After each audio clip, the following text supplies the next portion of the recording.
Good morning.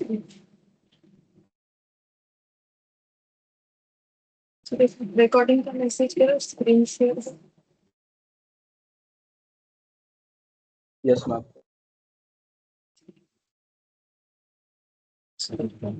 Last class में हम लोगों ने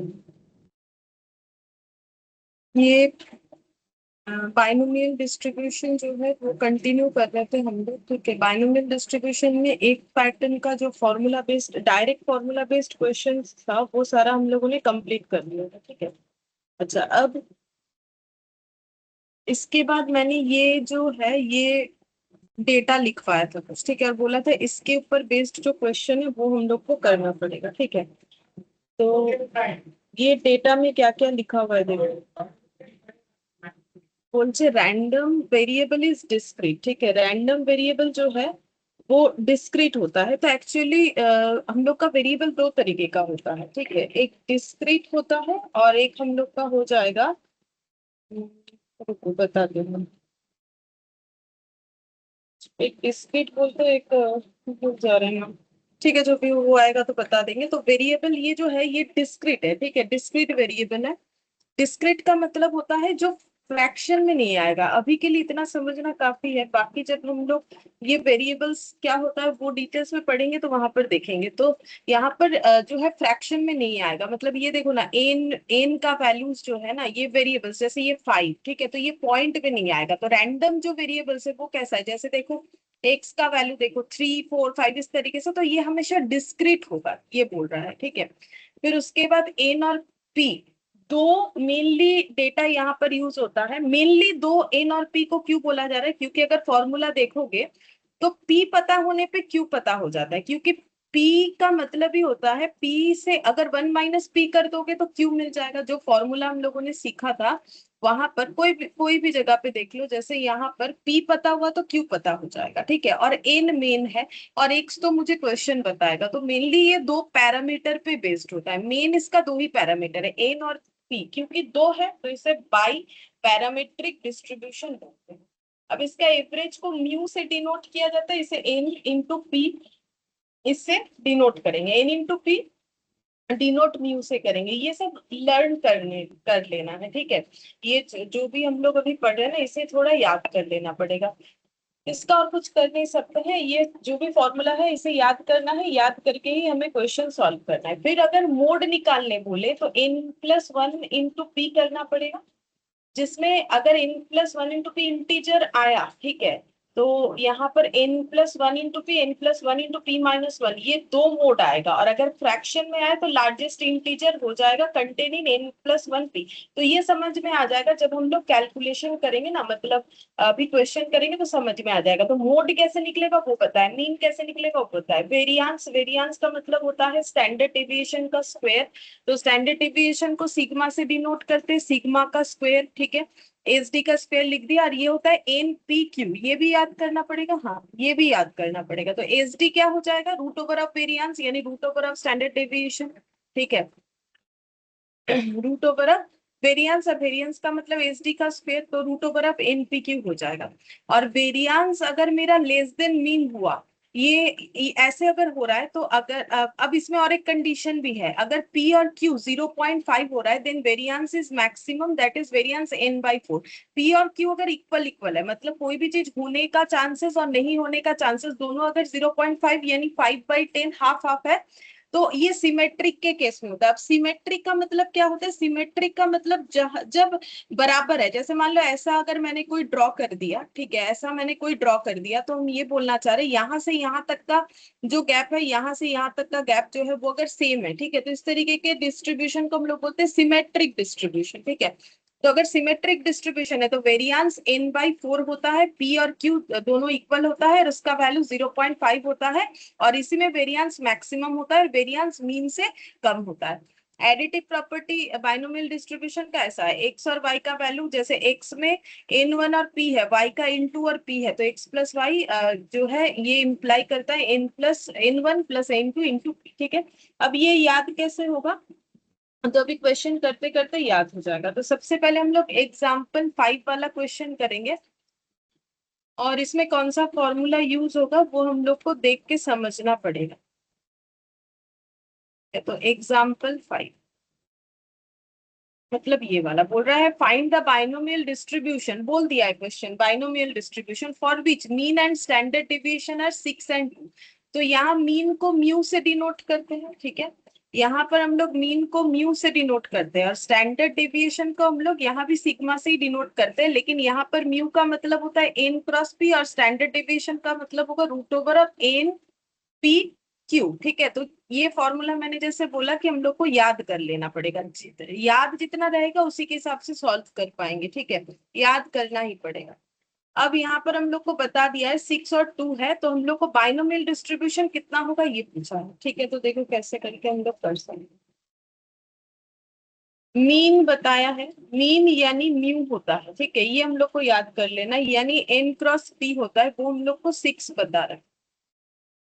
और 2 जो है वो स्टैंडर्ड डेविएशन है, तो स्टैंडर्ड डेविएशन का मतलब होता है हम लोग का root over of n p q, जो कि हम लोग को 6 बता रखा है, ठीक है। अब हम लोग को पूछा है कि फाइंड द बाइनोमियल डिस्ट्रीब्यूशन, तो बाइनोमियल डिस्ट्रीब्यूशन क्या होगा। तो बाइनोमियल डिस्ट्रीब्यूशन मतलब हमें क्या निकालने के लिए बोला है, देखो एन दे दिया है, पी दे दिया है, क्यू भी दे दिया, मतलब एन पी क्यू का भी वैल्यू दे दिया, यहाँ से हम लोग क्यू निकाल सकते हैं। तो फॉर्मूले में बाइनोमियल डिस्ट्रीब्यूशन में क्या क्या होता है, एन होता है, एक्स होता है, ठीक है, पी होता है, क्यू होता है। तो हम लोग को यहाँ पर निकालने क्या बोला है, तो एन का मतलब क्या था और एक्स का मतलब क्या था। एक्स का मतलब तो नंबर ऑफ सक्सेस हो जाता है, ठीक है। और ये अच्छा, बाकी ना दूसरे वाले इसमें है, एक्चुअली हम लोगों ने प्रोबेबिलिटी के एंड में स्टार्ट किया था, ठीक है। अच्छा, तो यहाँ पर एन का मतलब हम लोग का था नंबर ऑफ टाइम, जितने टाइम हम लोग एक्सपेरिमेंट को करने वाले हैं, ठीक है। एन का मतलब है number of time experiment repeated, ठीक है। तो वही मेरा बाइनोमियल डिस्ट्रीब्यूशन है, ठीक है। तो एक्चुअली बाइनोमियल डिस्ट्रीब्यूशन निकालने का मतलब हम लोग को बोला है कि एन निकाल के दिखाओ, ठीक है। तो यहाँ से एन कैसे निकालेंगे हम लोग, कैसे करके निकाल सकते हैं। म्यू एन इंटू पी दे दिया है, ठीक है। तो हम यहाँ पर अगर एन इंटू पी के जगह 6 पुट कर देते हैं, 6 root over of 6 into q under root ये 6, अब दोनों साइड अगर स्क्वेयर कर देंगे, ठीक है। सॉरी ये 2 था, मैंने ये 6 लिख दिया उधर, एस डी 2 था, ये देखो एस डी जो है ये 2 है, ठीक है। तो यहाँ पर 2 लिख दिया। अब बोथ साइड स्क्वेयर कर दो, 6 क्यू का होल स्क्वेयर और 2 का होल स्क्वेयर, तो यहाँ से ये रूट हट के 6 क्यू हो जाएगा, ये 4 हो गया, तो क्यू का वैल्यू हो जाएगा 4/6, ठीक है। तो 4/6 हो गया। अब मुझे यहाँ से क्या निकालना पड़ेगा, एन। अच्छा, क्यू का वैल्यू हो गया तो पी भी पता चल जाएगा, क्योंकि हम लोग को पता है पी इक्वल टू क्या होता है, 1 - क्यू, ठीक है। तो 1 - 4/6 जो है वो पी का वैल्यू होगा, 2/6। तो P पता चल गया तो N मिल जाएगा, N इंटू पी अगर 6 है, P अगर 2/6 है, तो N कितना हो जाएगा, 6 इंटू 6/2, 18। N का वैल्यू 18 आ गया, ठीक है। तो बाइनोमियल डिस्ट्रीब्यूशन जो है वो 18 हो जाएगा, ये देखो बाई पैरामेट्रिक होता है, तो B for binomial distribution n comma p, given that mean ऐसे दे दिया, एस डी ऐसे दे दिया, ठीक है।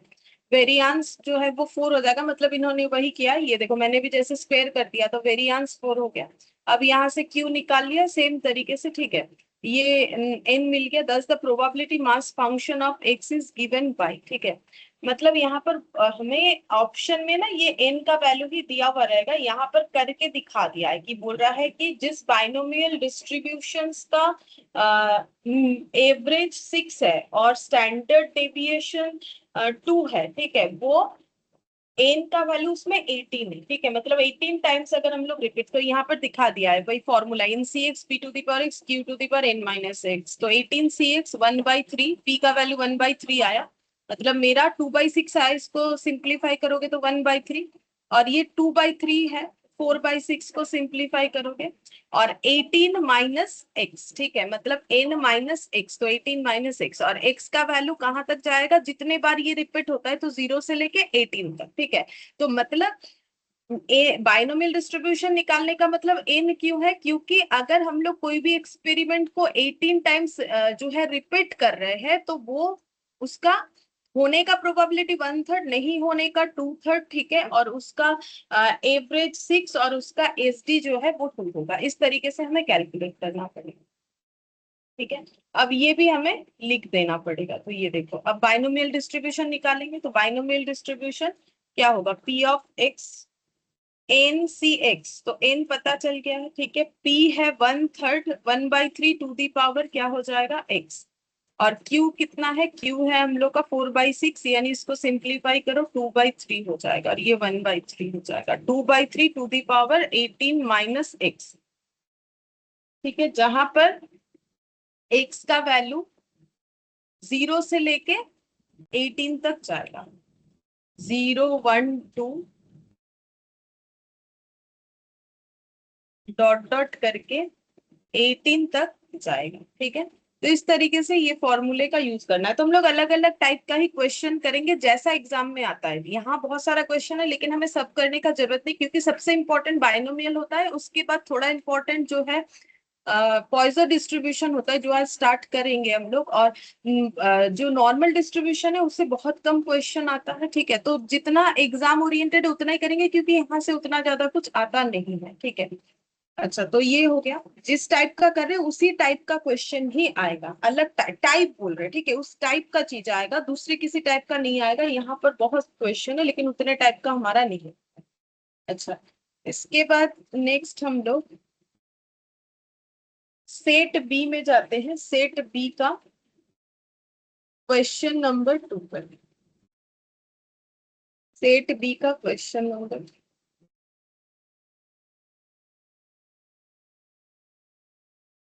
x is a binomial variable with n 20, मतलब x जो है वो क्या होता है कि सक्सेस कितने बार, सक्सेस का वैल्यू क्या है, कब हम लोग सक्सेस मानेंगे। तो x अगर मेरा बाइनोमियल वेरिएबल है, जैसे x का वैल्यू कुछ भी हो सकता है, 2 3 0 1 2 3 4 डॉट डॉट डॉट कुछ भी, और मुझे अगर एक्सपेरिमेंट 20 टाइम्स करने बोला है, what is the mean of x, तो उस बाइनोमियल डिस्ट्रीब्यूशन का मीन यानी म्यू यानी एवरेज निकालने बोला है, ठीक है। तो हम लोग को क्वेश्चन में n गिवन है, ठीक है, हम लोग को एवरेज निकालने बोला है, और बाइनोमियल डिस्ट्रीब्यूशन में एवरेज यानी म्यू यानी n क्रॉस p। अब बोल रहा है mean of x if it is known that x is symmetric, ठीक है, जहां पर x बोला है ये सिमेट्रिक है, ठीक है। और सिमेट्रिक होने से क्या होता है, सिमेट्रिक होने से हम लोगों ने अभी थोड़ी देर पहले देखा p और q इक्वल होता है, 0.5 होता है। देखो, हम लोग को ये निकालने के लिए बोला है एवरेज क्या होगा, तो हम लोग को n और p चाहिए, जिसमें से n मुझे पता है, ठीक है, p पता चल जाए तो हम आंसर दे पाएंगे, ठीक है। तो n तो 20 है, तो p कितना लिखेंगे बोलो तो आंसर आ जाएगा। इस तरीके का छोटा छोटा क्वेश्चन, p कितना लिखेंगे, क्योंकि सिमेट्रिक होने पे ये वाला फॉलो होता है, तो फिर बोलो p कितना, ये तो यहाँ दिख रहा है, नहीं दिख रहा, 0.5। 0.5 सिमेट्रिक है इसीलिए, ठीक है। सिमेट्रिक होने से p और q इक्वल होगा, यहाँ पर हम लोगों ने लिखा था। तो देखो एक एक चीज का यूज कैसे होता है, ठीक है, जैसे कि ये पॉइंट, इसका यूज कैसे होगा, तो इस तरीके से क्वेश्चन बोलेगा। अब ये मल्टीप्लाई करने से कितना हो जाएगा, 10 हो जाएगा। तो क्वेश्चन नंबर 2 का आंसर ऑप्शन बी हो जाएगा। अच्छा, अब सेट बी का ही क्वेश्चन नंबर 1 करेंगे, ठीक है। देखो क्या बोल रहा है, what is the standard division of the number of recoveries among 48 patient when the probability of recovering is 0.75। बोल रहा है कि स्टैंडर्ड डिवीजन क्या होगा of the number of recoveries among 48 patient, 48 patient में से कितने लोग रिकवर कर रहे हैं, इसका स्टैंडर्ड डिवीजन क्या होगा अगर रिकवरी का जो प्रोबेबिलिटी यानी चांसेस है वो 0.75 है, ठीक है। तो हम लोग को पहला बात है एसडी निकालने के लिए बोला है, ठीक है, स्टैंडर्ड डेविएशन यानी एसडी निकालने के लिए बोला है, यानी root over of n p q निकालना है। तो मुझे एन चाहिए, पी चाहिए, क्यू चाहिए, जिसमें से क्वेश्चन में मेरे पास 48% दिया हुआ है, प्रोबेबिलिटी ऑफ रिकवरिंग 0.75। तो प्रोबेबिलिटी ऑफ रिकवरिंग का मतलब पी दिया हुआ है।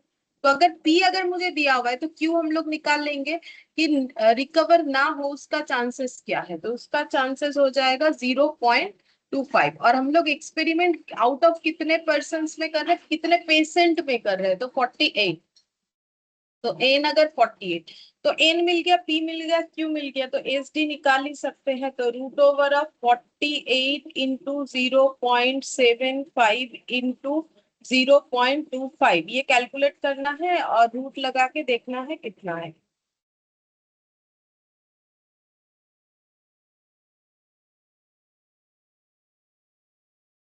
फोर्टी एट इंटू 0.75 इंटू 0.25, 9 का रूट करने से आ जाता है 3। तो 3 हो गया आंसर। तो क्वेश्चन नंबर 1 का आंसर 3 यानी ऑप्शन डी हो जाएगा। फिर सेट बी का ही क्वेश्चन नंबर 3 करेंगे। बोल रहा है इफ एक्स, ये बी यानी बाइनोमियल डिस्ट्रीब्यूशन जिसका दो पैरामीटर होता है मेनली एन कॉमा पी। बोल रहा है what would be the greatest value of the variance of x when an 16। ठीक है, हम लोग को ग्रेटेस्ट वैल्यू ऑफ वेरिएंस निकालने के लिए बोला है। ठीक है, तो हम लोग को एन का वैल्यू 16 दिया हुआ है। देखो, वेरिएंस का ग्रेटेस्ट वैल्यू तब होता है जब ये सिमेट्रिक होता है। ये देखो, वेरिएंस इज मैक्सिमम, मैक्सिमम मतलब सबसे ज्यादा, ठीक है, यानी ग्रेटेस्ट। तो ग्रेटेस्ट कब होता है, जब हम लोग का सिमेट्रिक डिस्ट्रीब्यूशन होता है। तो अगर सिमेट्रिक हुआ तो दो पॉइंट है, एक तो वेरिएंस ग्रेटेस्ट होगा जहां पर वेरिएंस n/4 होगा, और पी और क्यू बराबर होता है जो कि 0.5 होता है। हम लोग को यहाँ पर कैलकुलेट करने के लिए क्या बोला है, वेरिएंस निकालने के लिए बोला है। तो वेरिएंस क्या होता है, ग्रेटेस्ट होने पे n/4 होता है। ठीक है, तो n मुझे क्वेश्चन में दिया हुआ है, n/4 करके बस आंसर निकाल लो। यहाँ पर p और q का जरूरत नहीं पड़ रहा है कैलकुलेशंस पे, क्योंकि हम लोग को n इक्वल 16 दे दिया है और वेरिएंस बोला है कि ग्रेटेस्ट है। ग्रेटेस्ट, अगर वेरिएंस ग्रेटेस्ट है तो n/4 होता है। ठीक है, तो n 16 डिवाइडेड बाई 4 यानी 4 हो जाएगा। तो यहाँ पर ऑप्शन बी हो गया। ठीक है, अब जब ये तब होता है जब सिमेट्रिक होता है, तब और एक कंडीशन भी होता है, पी और क्यू बराबर यानी 0.5 होता है। लेकिन यहाँ जो क्वेश्चन पूछा है उसमें मुझे पी क्यू का जरूरत नहीं पड़ा, तो उसका यूज हम लोगों ने नहीं किया। जहां पड़ेगा जरूरत वहां यूज करेंगे, जैसे यहाँ था। ठीक है, यहाँ देखो सिमेट्रिक बोला था तो हम लोगों ने उस तरीके से कैलकुलेट किया। अच्छा, अब सेट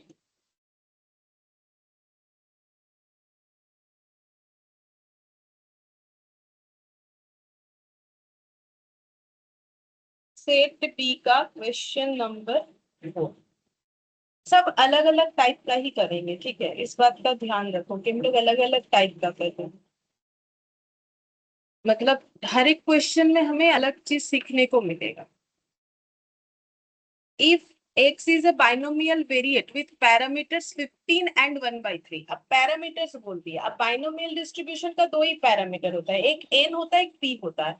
तो n का मतलब तो नंबर ऑफ टाइम्स हम लोग अपना एक्सपेरिमेंट को जो रिपीट कर रहे हैं, तो ये 15 और 1/3 में n क्या होगा और p क्या होगा, इसमें से n कौन है, 15 या 1/3, और p कौन है। तो p मतलब तो प्रोबेबिलिटी होता है, चांसेस।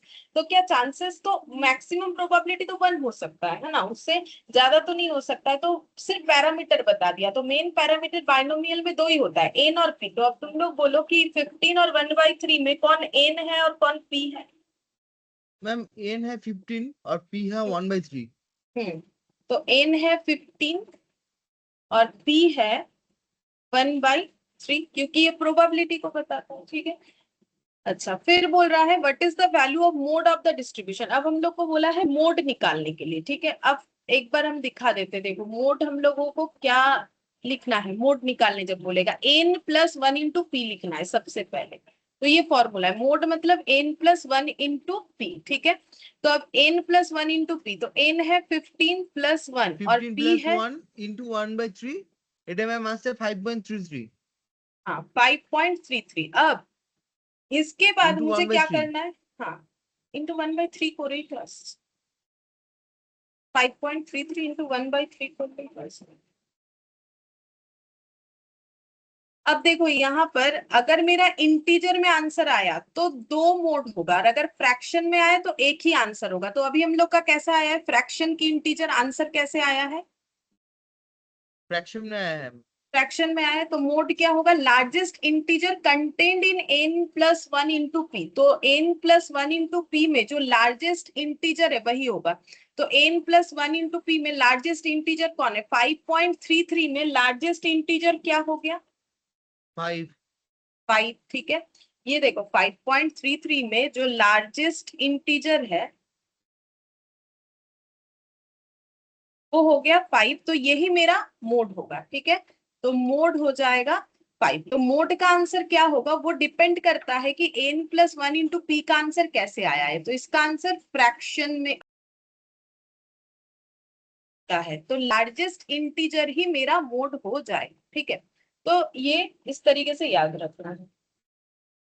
अब सेट बी का क्वेश्चन नंबर 5 ठीक है, देखो बोल रहा है what is the number of trials of A binomial distribution having mean and SD 3 and 1.5। तो मीन और एसडी बता दिया, मीन है 3, एसडी है 1.5। तो मीन जिसका मतलब म्यू होता है, जिसका मतलब n क्रॉस p होता है। तो देखो जितना लिखोगे उतना जल्दी याद हो जाएगा, क्योंकि फॉर्मूला बेस्ड चैप्टर है पूरा चैप्टर ही। ठीक है, तो इस तरीके से याद करना पड़ेगा लिख लिख के। तो S D n p q 1.5 ये बताया है हम लोग को। ठीक है, हम लोग को फाइंड आउट क्या करना है, नंबर ऑफ ट्रायल्स यानी एन निकाल के देना है। ठीक है, कैसे एन निकालोगे, तो ये अगर देखा जाए तो एकदम स्टार्टिंग वाले क्वेश्चंस के तरह ही हो गया। तो अगर मेरा एन पी क्यू 1.5 है, ठीक है, तो यहाँ पर हम एन इंटू पी का वैल्यू 3 पुट कर सकते हैं, 3q equal to 1.5। Both side square कर दो, 3q 3q आइटम मैम 2.25. 2.25। तो q कितना हो जाएगा, q इक्वल टू 0.75. 0.75 हो गया। अब Q अगर पता चल गया तो P का मतलब होता है 1 माइनस Q। ठीक है, तो P हाँ हो जाएगा 1 माइनस 0.75। तो P हो जाएगा 1 में 0.25। 0.25. हाँ तो म्यू हो जाएगा हम लोग का, जो कि n क्रॉस p होता है, जिसका वैल्यू हमें 3 दे रखा है। तो p तो पता चल गया, मतलब ये म्यू हटा दो, चलो एक ही डेटा लिखते हैं ना, मुझे तो n चाहिए। तो n इंटू 0.25 n into ये 3। 0.25 equal to 3. এটা হয়ে যাচ্ছে ম্যাম 12. n equal to 12. अच्छा, तो n का वैल्यू 12 आ गया, यानी सेट बी का क्वेश्चन नंबर 5 का आंसर 12 यानी ऑप्शन डी हो जाए। तो ये रिपीट हुआ क्वेश्चन, जैसे मैंने बोला कि हम लोग इंडिविजुअल क्वेश्चन करेंगे अलग अलग टाइप का, लेकिन इसमें ये वाला क्वेश्चन और आज हम लोगों ने जो स्टार्टिंग का क्वेश्चन किया दोनों बिल्कुल सेम है, बस डेटा अलग है। ये देखो 16.5। ठीक है, मतलब ये तो इसमें हमें फिर बाइनोमियल डिस्ट्रीब्यूशन भी लिख के दिखाना था, बट इसमें ये नहीं बोला, इसमें सिर्फ जो है नंबर ऑफ ट्रायल्स पूछा था, यानी एन कितने बार हम लोग अपना एक्सपेरिमेंट को रिपीट करने वाले हैं। ठीक है, अच्छा अब इसके बाद हम लोग एग्जाम्पल 9 और 10 करेंगे, तो हम लोग का बाइनोमियल कंप्लीट होगा। एग्जाम्पल 9 ये वाला,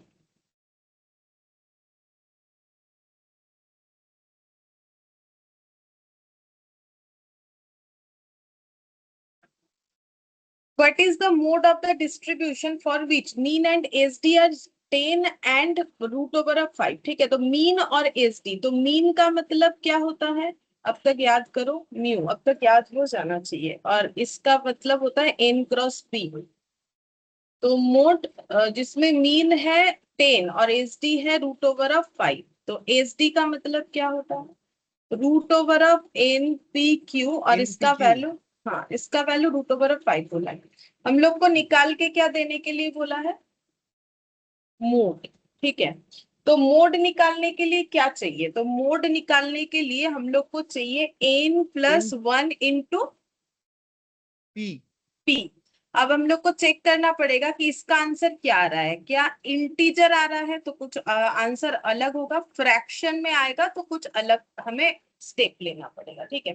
तो पहले तो n+1 इंटू पी निकालना पड़ेगा, जिसके लिए मुझे p चाहिए और n चाहिए, लेकिन मेरे पास इंडिविजुअली पी एन नहीं है, बट p और n निकालने के लिए मेरे पास डेटा अवेलेबल है। मतलब अभी हम लोगों ने जो क्वेश्चन किया या फिर पहला क्वेश्चन आज जो किया और सेट बी का क्वेश्चन नंबर 5, ये दोनों ही सेम है। अभी भी हम लोग ये जो क्वेश्चन है इसमें भी हम लोग उसी सेम तरीके से जो है n और p निकाल सकते हैं। कैसे निकालेंगे? हाँ मैम, এনপিকিউ মানে রুট এনপিকিউ ইকুয়াল টু √5 আছে। এবার আমরা বোথ সাইড যদি স্কোয়ার করে দিই তাহলে এনপিকিউ ইকুয়াল টু 5 চলে আসছে। हाँ, तो यहाँ पहले हम इसमें 10 लगा दे रहे हैं क्योंकि n इंटू पी जो है वो 10 है, ठीक है। अब बोथ साइड हाँ स्क्वायर कर देते हैं, ठीक है। तो 10q इक्वल टू 5 हो जाएगा, q इक्वल टू 5/10 यानी 5/10 हाफ हो जाएगा। 1/2। तो p हो जाएगा 1/q, 1 माइनस हाफ, तो हाफ ही हो इक्वल टू जाएगा, 1/2। हाँ, ठीक है। तो n n into into p अगर 10 है 1/2। तो n इंटू हाफ हो जाएगा 10, तो n हो जाएगा 10 इंटू 20। 2/1 यानी 20, ठीक है। तो n मिल गया, p मिल गया इंडिविजुअली। अब मोड निकाल सकते हैं, तो मोड हो जाएगा n+1 p n+1 into P यानी 20 equal two plus 20 plus 1 1 into into half. 1/2। हाँ मैम 10.5।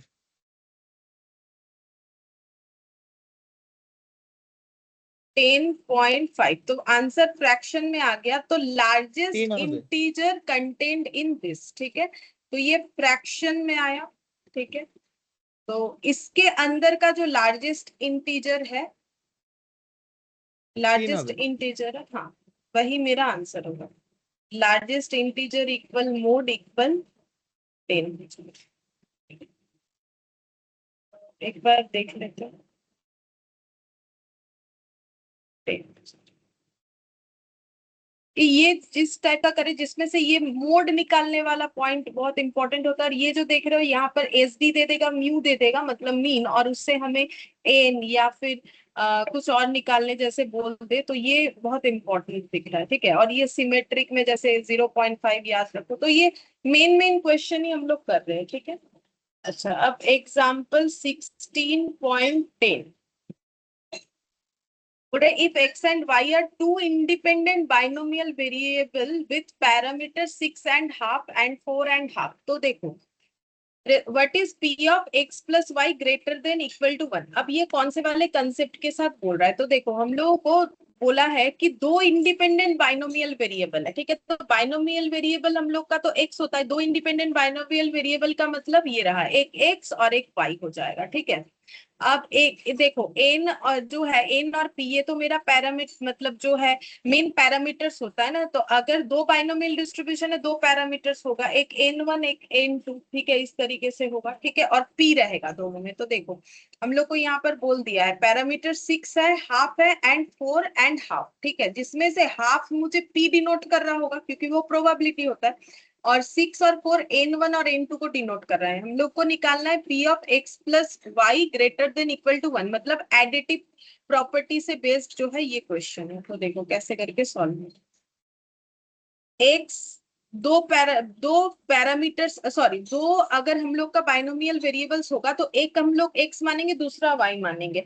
तो उसमें मेरा एक n1 और p होता है और एक n2 और p होता है, ठीक है। अब ये क्वेश्चन पढ़ के देख लो कि n1 क्या है, 6.5, तो ये वाला 6.5 और दूसरा वाला है 4.5, 4.5, ठीक है। अब देखो फिर क्या बोला था कि कैसे करके होता है, x plus y imply n1 plus n2 into p होता है, ठीक है। तो हम लोग भी यहाँ पर लिखेंगे x प्लस वाई, क्योंकि फॉर्मूला तो हमें वही बताया है, n1 plus n2, n1 plus n2 comma P होता है, ठीक है। तो फिर इसी को पुट करो, x प्लस वाई, n1 मतलब 6, ये 4 कॉमा p मतलब हाफ, यानी x plus y 10 comma half, ठीक है, ये हो जाएगा। ये निकल गया 10 कॉमा हाफ। लेकिन हम लोग को ये निकालने से बोला नहीं, हम लोग को बोला probability of x plus y greater than equal to 1 निकालो, ग्रेटर देन इक्वल टू 1। ठीक है, मतलब x प्लस वाई मेरा n 10 तक है और ये प्रोबेबिलिटी जो है ये हाफ है। तो मुझे अगर x plus y greater than equal to 1 चाहिए, तो ग्रेटर देन इक्वल टू 1 मतलब अब एक्सपेरिमेंट क्योंकि 10 टाइम्स करेंगे तो 1 2 3 4 5 6 7 8 9 10 करके हमें बहुत मतलब 10 डेटा लिखना पड़ेगा। तो इसका हम लोग शॉर्टकट ढूंढेंगे। क्या करना पड़ता है, हम लोग जो हमें नहीं चाहिए वो 1 से लेस कर देंगे। तो हमें 1 से ज्यादा वैल्यू चाहिए, 1 या 1 से ज्यादा वैल्यू चाहिए। तो हमें क्या नहीं चाहिए, अगर हमें 1 या 1 से ज्यादा वैल्यू चाहिए तो हमें क्या नहीं चाहिए, वो अगर हम लोग टोटल प्रोबेबिलिटी से लेस कर देंगे तो हमारा कैलकुलेशन कम हो जाएगा। अदरवाइज हमें 1 से लेकर 10 तक लिखते जाना पड़ेगा। तो अगर मुझे 1 या 1 से ज्यादा चाहिए तो मुझे क्या नहीं चाहिए, देखो ना, मुझे 1 या 1 से ज्यादा मतलब इधर का सारा प्लस आइटम चाहिए, मुझे इधर का कुछ भी नहीं चाहिए। मतलब मुझे क्या नहीं चाहिए, एक्स प्लस वाई, बोलो मुझे क्या नहीं चाहिए, एक से कम नहीं चाहिए। उसको कैसे लिख सकते हैं, इसको ऐसे लिखते हैं मैथ्स में लेस देन 1। ठीक है, तो x plus y less than 1 मतलब क्या क्या आएगा, जीरो आएगा। X plus y less than 1 मतलब जीरो आएगा, क्योंकि इसका वैल्यू तो कुछ नेगेटिव में होता नहीं है ना। तो less than zero equal to zero आएगा। अब जीरो, तो अब हम लोग इसमें बाइनोमियल डिस्ट्रीब्यूशन का फॉर्मूला लगाएंगे। फॉर्मूला क्या था, एन सी एक्स। तो एन कितना है 10, सी एक्स यहाँ पर दो है एक्स और वाई, तो यहाँ पर 10 के लिए सॉरी एक्स प्लस वाई के लिए जीरो हो जाएगा। ठीक है, फिर पी, पी का मतलब है half, half to the power x होता है यानी कि जीरो। ठीक है, यहाँ एक्स प्लस वाई। और क्यू कितना हो जाएगा, तो यहाँ क्यू भी वही 1 माइनस पी करोगे तो 1 माइनस हाफ यानी कि हाफ हो जाएगा, हाफ। और ये क्या होता है एन माइनस एक्स, तो 10 माइनस जीरो यानी 10 हो गया। ठीक है, अब कैलकुलेट करें तो कितना आ जाएगा, ये half to the power zero मतलब 1 होता है। ठीक है, और 10 C0 इसका वैल्यू क्या होगा, तो ये कॉम्बिनेशन, जैसे कि देखो यहाँ पर कॉम्बिनेशन हम लोग सीखेंगे परमुटेशन के बाद ही, जो कि हमारे मैथ्स के क्लास में चल रहा है। तो n factorial n minus r factorial into r factorial होता है। ठीक है, तो ये 10 फैक्टोरियल, नीचे 10 फैक्टोरियल, 0 फैक्टोरियल मतलब 1। तो बेसिकली 1 होगा, शायद मैंने ये तुम लोग को बोल रखा है इस टॉपिक के लिए कि NC0 हमेशा 1 होता है। तो ये 1 हो गया। ठीक है, ये भी 1 हो गया टू दी पावर जीरो, बस 1/2 टू दी पावर 10 मतलब 1 डिवाइडेड बाई 2। एक बार 2 3 4 5 6 7 8 9 10। ठीक है, तो ये आ रहा है।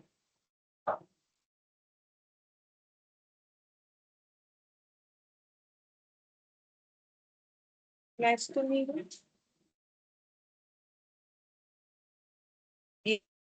NC0 NC0 n factor n minus r factor into r factor.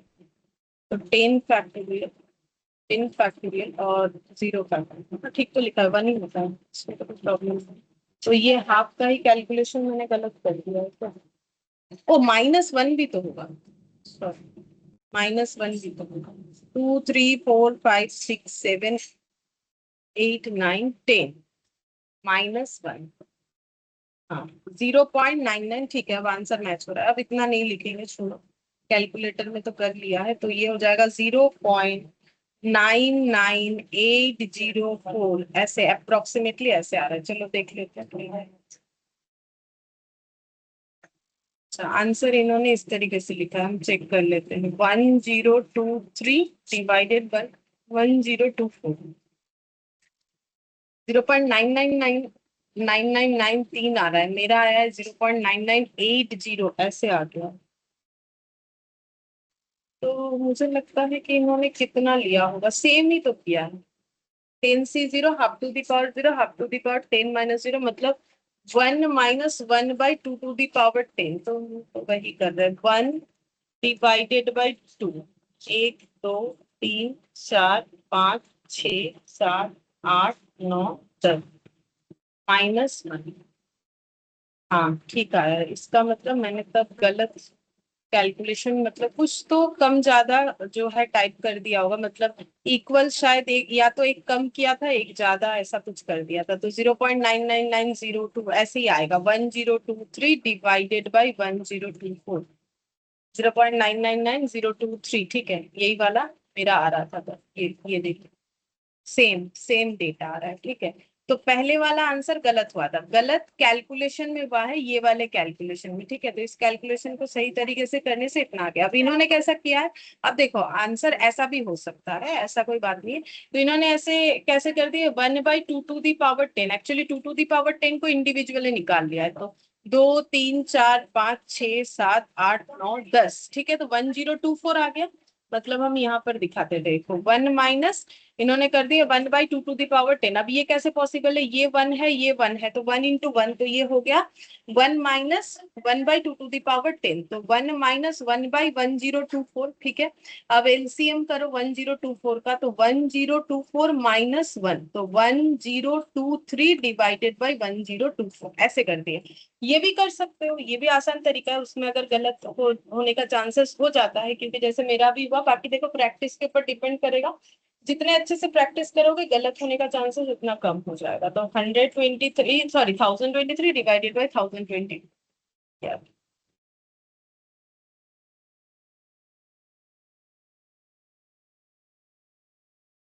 अच्छा, एक और क्वेश्चन करें,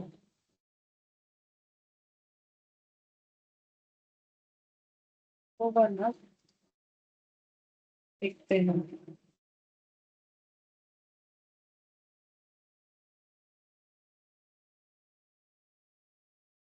एक मिनट,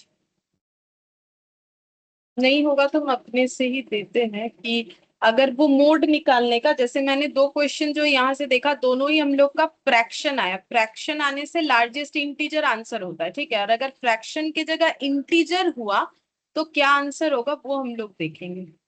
तो उस पे कोई क्वेश्चन मुझे नहीं दिख रहा है, देखो ये सब तो हम लोगों ने कर लिया। हाँ, ये सब हम लोगों ने, इसके आगे नहीं है, 1 से स्टार्ट है, ठीक है, हम ही दे देते हैं। एक एग्जाम्पल बना दे रहे हैं, मान लो n 11 है और p हाफ है, और हम लोग को बोला है मोड निकालने के लिए, तो बोलो कैसे निकालोगे बाइनोमियल डिस्ट्रीब्यूशन में मोड। तो मोड का कैस क्या होता है फॉर्मूला, n+1 × p, तो n कितना है 11+1, p कितना है हाफ, तो आंसर क्या आ जाएगा 12/2, यानी 6 हो गया। अब ये वाला हम लोग का इंटीजर आ गया, तो अगर इंटीजर हुआ तो उसमें दो मोड का आंसर होता है, मोड का आंसर 2 हो जाता है, देखो क्या लिखा है, अगर इंटीजर हुआ, अगर इंटीजर हुआ तो n+1 × p एक मोड होगा, एक होगा n+1 × p-1, ठीक है। तो मोड का आंसर हो जाएगा n+1 × p, एक हो जाएगा n+1 × p-1, ठीक है। तो n+1 × p कितना हो जाएगा 6, ठीक है, और n+1 × p-1, तो ये 6 तो ऑलरेडी कैलकुलेटेड था ही, तो ये हो गया 5, यानी मोड का आंसर 2 हो जाएगा, एक 6 और एक 5, ठीक है, ये मोड का आंसर हो जाएगा। तो ये भी इम्पोर्टेंट था। तो अगर क्वेश्चन आए तो इस तरीके से कर सकते हैं, अगर इंटीजर हुआ तो, ठीक है। तो देखो जितने टाइप का हो सकता है सारे वेराइटीज ही हम लोगों ने यूज किया, ठीक है। अब हाँ, जैसे एमसीक्यू में पूछ सकता है बाई पैरामीट्रिक डिस्ट्रीब्यूशन कौन सा है, तो तुम लोग को बोलना पड़ेगा बाइनोमियल डिस्ट्रीब्यूशन, उसमें मीन का वैल्यू, ये सब थ्योरी में भी काम आ जाएगा, जो मैंने नोट्स करके यहाँ लिखवा दिया, उसमें मीन का वैल्यू n×p, मोड का वैल्यू इंटीजर हुआ तो इतना, फ्रैक्शन हुआ तो इस तरीके से, ठीक है। वेरियांस एसटी, ठीक है। वेरियांस कब मैक्सिमम होता है, जब सिमेट्रिक होता है, और तब n/4 होता है, सिमेट्रिक होने से पी क्यू बराबर होता है। देखो सारे चीज जो 8 पॉइंट है, आठों का आठों पॉइंट यूज करके हम लोगों ने यहाँ पर क्वेश्चन, ठीक है। अच्छा, और हम लोग को बाइनोमियल डिस्ट्रीब्यूशन नहीं करना पड़ेगा, बाइनोमियल डिस्ट्रीब्यूशन कंप्लीट हो गया, ठीक है। अब हम लोग करेंगे पॉइजो डिस्ट्रीब्यूशन।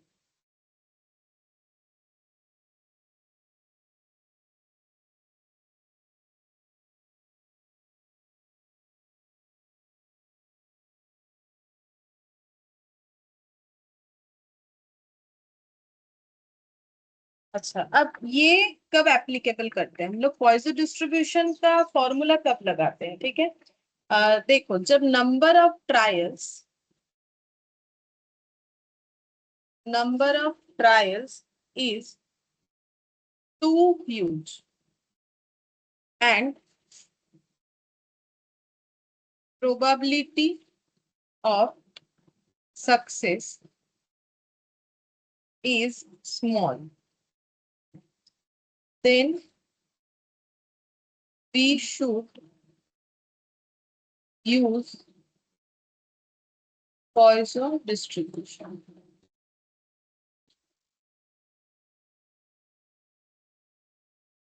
ठीक है, और बाइनोमियल डिस्ट्रीब्यूशन में भी वही था। देखो थियोरेटिकल डिस्ट्रीब्यूशन तो इसीलिए ही करना पड़ता है कि जब हम लोग का number of experiment too large होता है, ठीक है, नंबर ऑफ एक्सपेरिमेंट अगर हम लोग का बहुत ज्यादा लार्ज होता है तो फिर हमें थियोरेटिकल मतलब तब हम लोग प्रोबेबिलिटी जो है डायरेक्टली कैलकुलेट नहीं कर पाते हैं, ठीक है, तो हम लोग उस तरीके से कैलकुलेट करते हैं, तब हम लोग थियोरेटिकल डिस्ट्रीब्यूशन लगाते हैं, ठीक है। और इसमें अगर हम लोग देखें कि कब बाइनोमियल लगाओगे और कब पॉइजन लगाओगे उसको कैसे चेक करना है, तो हम इतना बोल सकते हैं, अगर मेरा यहाँ पर हम लिख देते हैं, अगर मेरा दो आउटकम होता है एक्सपेरिमेंट का, जैसे हेड या फिर टेल इस तरीके से, ठीक है, तो मेरा बाइनोमियल नॉर्मली लगता है, ठीक है, दोनों ही ह्यूज जो है ट्रायल के लिए ही होता है। और अगर मेरा जो रेयर इवेंट पे बेस्ड क्वेश्चन है, ठीक है, मतलब जो इवेंट रेयर होता है, ठीक है, तो हमें पॉइजन डिस्ट्रीब्यूशन लगाना चाहिए। और अगर कंटिन्यूअस, हाँ तो मुझे याद आ गया, जैसे बोला था ना कि डिस्क्रीट वेरिएबल होता है, कंटिन्यूअस वेरिएबल। अगर मेरा कंटिन्यूअस डेटा है, ठीक है, तो फिर हम लोग नॉर्मल डिस्ट्रीब्यूशन लगाएंगे, ठीक है। अभी नॉर्मल तो सीखा नहीं है, बट ये दो तो सीखा है ना, मतलब बाइनोमियल सीख लिया है, पॉइजन सीखने वाले हैं, ठीक है। तो फिर यहाँ पर कि कब हम लोग कौन सा वाला लगाए, तो नॉर्मली क्या होता है कि अगर कोई ऐसा क्वेश्चन है जो इवेंट मतलब पढ़ के लगेगा कि हाँ रेयर इवेंट है, ठीक है, तो फिर हम लोग को जो है पॉइजन डिस्ट्रीब्यूशन लगाना चाहिए, ठीक है। और अगर हम लोग का आउटकम मेनली दो इवेंट पे, मतलब दो आउटकम है, इवेंट जो है दो आउटकम पे बेस्ड है, तो हम लोग उस पे बाइनोमियल डिस्ट्रीब्यूशन लगाते हैं। अच्छा अब देखो पॉइजन डिस्ट्रीब्यूशन में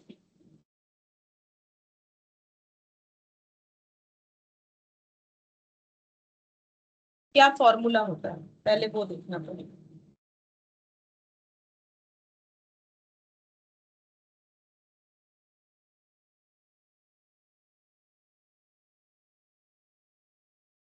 और यहाँ पर एक और चीज लिखते हैं आइडेंटिफाई करने के लिए, और कुछ नहीं, यहाँ पर लिख देते हैं,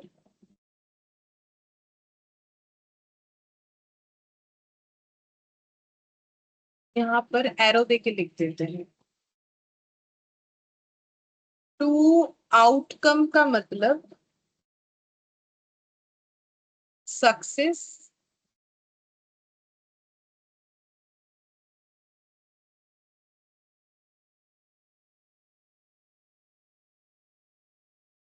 और फेलियर का बात आता है, ठीक है। तो जितना भी क्वेश्चन हुआ तुम लोग चेक करना घर पे, ठीक है, तो बोल रहा है कि होने का सक्सेस या फेलियर इस तरीके का पॉइंट होता है।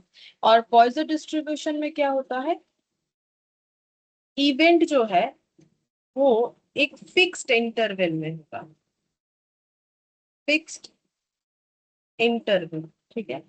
जैसे एग्जाम्पल के तौर पे number of calls in A call centre, तो कॉल सेंटर में एक किसी पर्टिकुलर कॉल सेंटर में कितने सारे कॉल्स होते हैं, ठीक है, तो वो एक फिक्स्ड इंटरवल में होगा कि हाँ मिनिमम इतने से लेके मैक्सिमम इतना सारा होता है, ठीक है। लेकिन यहाँ पर जब दो आउटकम के लिए बात होगा, यानी कि जैसे जैसे इसका अगर एग्जांपल ले तो टॉसिंग ए पॉइंट, ठीक है, मतलब आइडेंटिफाई करना सीखना पड़ेगा कि कब कौन सा डिस्ट्रीब्यूशन लगा है, ठीक है।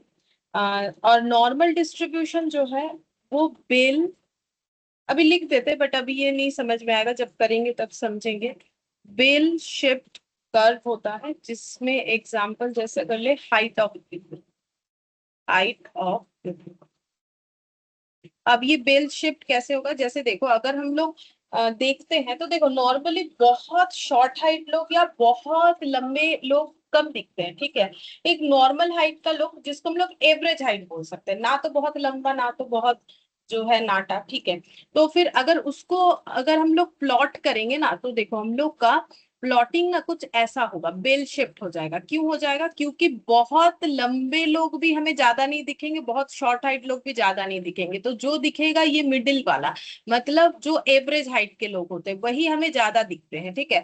बहुत शॉर्ट इंसान या बहुत लंबा इंसान कम दिखता है, तो फिर इसको प्लॉट करने पे ये बेल शेप्ड हो जाता है। तो इसमें हम लोग नॉर्मल डिस्ट्रीब्यूशन लगाते हैं, ठीक है। तो ये बेल शिफ्ट का मतलब मैंने एक बार बता दिया, बाकी हम लोग जब ये करेंगे तब का तब देखा जाएगा। अभी हम लोग पॉइसन डिस्ट्रीब्यूशन का फॉर्मूला लिख लेंगे, ठीक है। तो पॉइसन डिस्ट्रीब्यूशन का फॉर्मूला क्या हो जाएगा?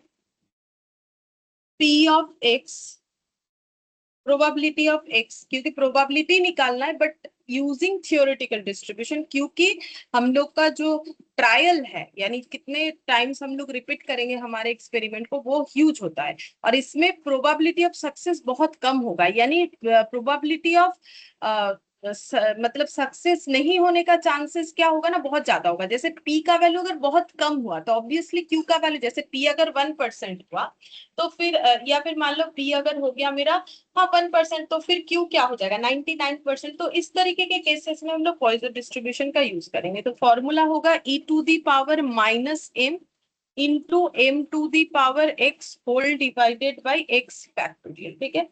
जहां पर e का मतलब क्या होता है? e का मतलब है एक्सपोनेंशियल कांस्टेंट, एक्सपोनेंशियल कांस्टेंट, जिसका वैल्यू याद रखना पड़ेगा 2.71828। जैसे कभी कभी कुछ वैल्यू याद रखना पड़ता है ना, जैसे पाई का वैल्यू होता है 22/7, तो 9-10 तो तुम लोग बोलते हो कि कोरोना में चला गया, तो पता नहीं तुम लोगों को ये याद करना पड़ा या नहीं पड़ा, बट पाई जो है, पाई का वैल्यू 22/7, ये 9-10 में हमें क्या होता है ना, मतलब 9-10 का नहीं पता तुम लोग, तो 11-12 में ही है कोरोना, तो ठीक है जो भी है। तो 9-10 में जो क्वेश्चंस होता है ना ज्योमेट्री वाला, उसमें ये पाई का वैल्यू याद करना पड़ता है, ठीक है 22/7। तो वैसे ही तुम लोग को यहाँ पर ई का वैल्यू याद करना पड़ेगा, जो कि थोड़ा मुश्किल तो है 2.71828, बट करते करते याद हो जाएगा, ठीक है। और एम का मतलब यहाँ पर होता है मीन, ठीक है। एन का मतलब मीन, और मीन यहाँ पर एन क्रॉस पी है। तो देखो बाइनोमियल डिस्ट्रीब्यूशन में भी एवरेज एन क्रॉस पी है, यहाँ पर भी एवरेज यानी मीन एन क्रॉस पी है, बट वहां पर ये म्यू से डिनोट होता है, यहाँ पर ये एम से डिनोट होता है, ठीक है। और एक्स का मतलब हो जाएगा रिक्वायरमेंट ऑफ क्वेश्चन, मतलब वही जो क्वेश्चन बोलेगा।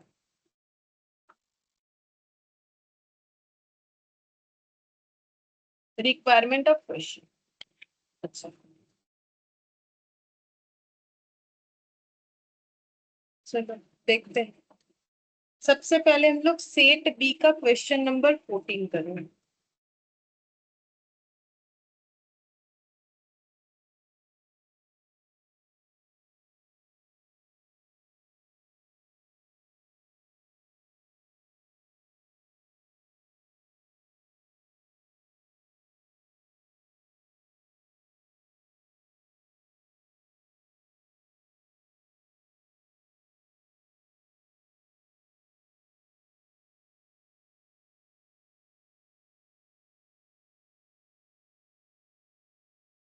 ये रहा।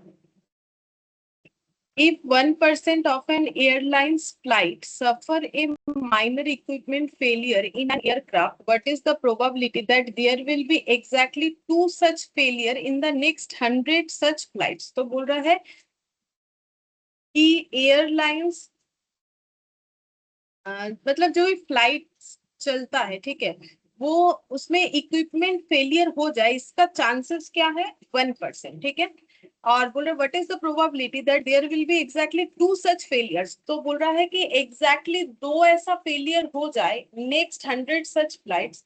तो अगर 100 फ्लाइट्स जो चल रहा है, ठीक है, उसमें 2 फ्लाइट में इक्विपमेंट फेलियर हो जाए, इसका चांसेस क्या है, ये हमें पूछा है। तो देखो इवेंट हम लोग का क्या है, रेयर इवेंट है, ठीक है। रेयर इवेंट का मतलब हो जाएगा कि एक फिक्स्ड इंटरवल के अंदर होना चाहिए, ठीक है। तो यहाँ पर जैसे हमें बोल दिया है कि 100 सच फ्लाइट के अंदर हमें बताना है, ठीक है। और सबसे पहला बात है कि होने का चांसेस बहुत कम होना चाहिए। तो देखो सक्सेस इज वेरी स्मॉल, तो सक्सेस क्या है कि 1% of an airlines flight suffer a minor equipment, तो 1% सिर्फ चांसेस है, ठीक है। तो इससे पता चलेगा कि हमें पॉइजन डिस्ट्रीब्यूशन लगाना है, ठीक है। तो पॉइजन डिस्ट्रीब्यूशन का फॉर्मूला याद करो। तो पॉइजन डिस्ट्रीब्यूशन का फॉर्मूला बोल रहा है p of x e to the power minus m into m to the power x divided by x factorial, ठीक है। जहां पर e का वैल्यू तो याद करना पड़ता है, m का मतलब हो जाता है n इंटू पी, और n का मतलब वही नंबर ऑफ ट्रायल्स जो कि बाइनोमियल डिस्ट्रीब्यूशन में n होता है, यहाँ भी वही होता है। तो यहाँ पर n कितना है, 100 है, ठीक है। यहाँ पर n हम लोग को बोला है 100, और होने का चांसेस p जो है वो 1% बोला, ठीक है। तो 100 का 1% कितना हो जाएगा, 100 इंटू 1%, तो ये 1 हो गया, ठीक है। ये आ गया 1। ई का वैल्यू तो हम लोग को लिखना पड़ेगा, मतलब याद कर लेना है, 2.71828 to the power minus m, तो एम 1 आया, तो to the power -1 into m, m का मतलब 1 टू दी पावर एक्स। अब एक्स आइडेंटिफाई नहीं किया, चलो एक्स आइडेंटिफाई करते हैं।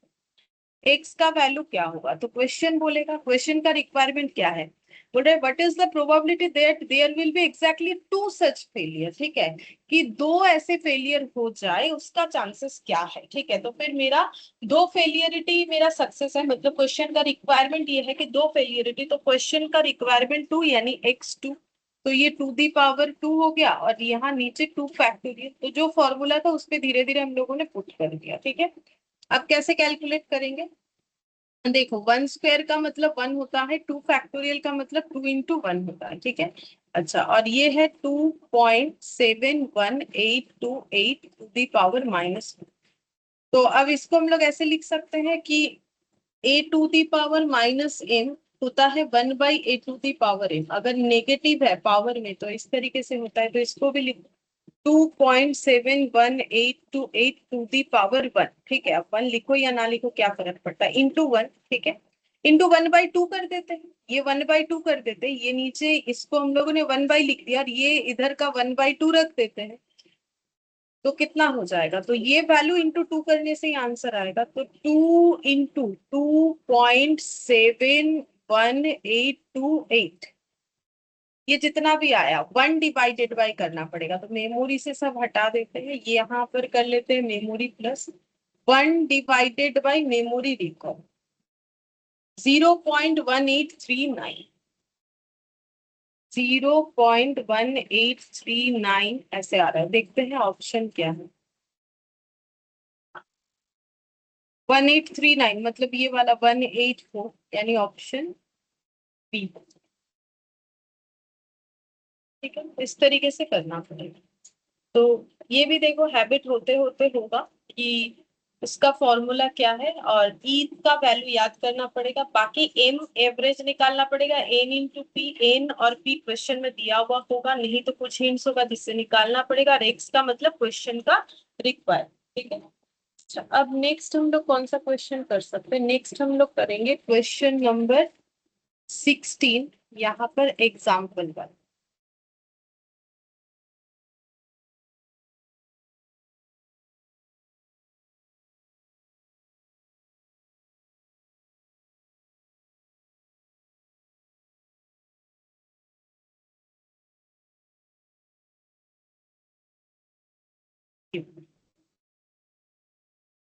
जैसे ही बोला ना डिस्क्रीट रैंडम वेरिएबल, ठीक है, तो discrete random variable x follows Poisson, अच्छा यहाँ बोल ही दिया है पॉइजन डिस्ट्रीब्यूशन फॉलो करता है, ठीक है, तो फिर पॉइजन डिस्ट्रीब्यूशन ही करेंगे, इसमें ज्यादा दिमाग लगाना नहीं पड़ेगा हमें।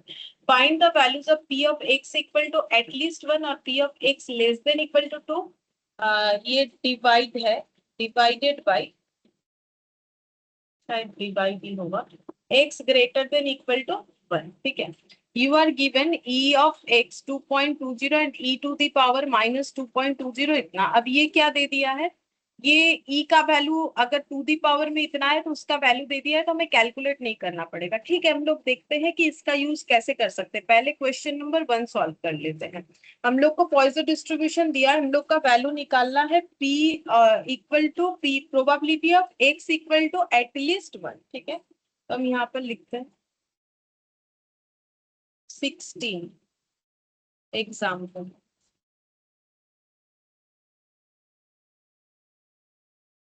16.18।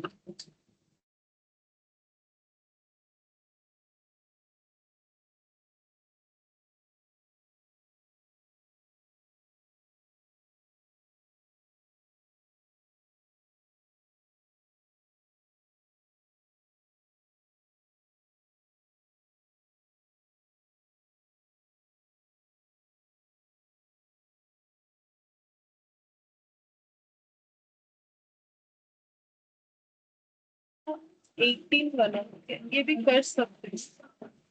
तो पहले ये वाला करें।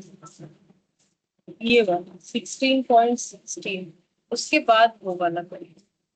ये भी हो जाएगा लेकिन पहले ये वाला करें। देखो क्या बोल रहा है, 2% of electric bulbs manufactured by a company are known to be defective. What is the probability that a sample of 150 electric bulbs taken from the production process of that company would contain exactly one defective bulb, more than two defective bulb? ठीक है, so 2% electric bulb जो manufacture होता है उसमें 2% जो है defective होता है, तो डिफेक्टिव होने का चांसेस क्या है 2%। ठीक है, तो इसके बाद क्योंकि यहाँ क्यों नहीं चाहिए तो नहीं भी निकालेंगे तो भी चलेगा। ठीक है, अब बोल रहा है probability that is sample of 150 electric bulb, मतलब एन है 150। ठीक है, तो हमें 150 इलेक्ट्रिक बल्ब में ये चेक करना है कि क्या प्रोबेबिलिटी है कि एग्जैक्टली एक डिफेक्टिव बल्ब हो जाए, मतलब एक्स का वैल्यू 1 हो जाए, एग्जैक्टली एक ही डिफेक्टिव बल्ब आए 150 में से, या फिर मोर देन 2 डिफेक्टिव बल्ब आए, मतलब x greater than equal to 2 आए। इसका चांसेस क्या है? ठीक है, अब क्योंकि प्रोबेबिलिटी ऑफ ऑकरेंस बहुत कम है, ठीक है, तो इसमें हमें क्या लगाना पड़ेगा, इसमें हम लोग पॉइजन डिस्ट्रीब्यूशन लगाएंगे। ठीक है, तो अब देखो, अब यहाँ पर ये चीज लिख दिया है। देखो यहाँ पर तुम लोग को लिखना नहीं पड़ेगा, तुम लोग को तो क्वेश्चन करके आना है बस। Let x be the number of bulb produced by the company since the bulb could be either defective और non defective and the probability of bulb being defective remains the same. It follows that x is binomial variate with parameters in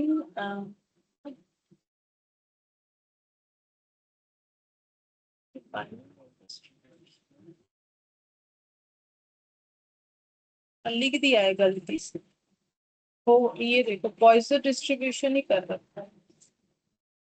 binomial, अच्छा ये बोला है कि binomial वेरिएट्स जो है उसमें N और पी अगर देखे तो ये होता है।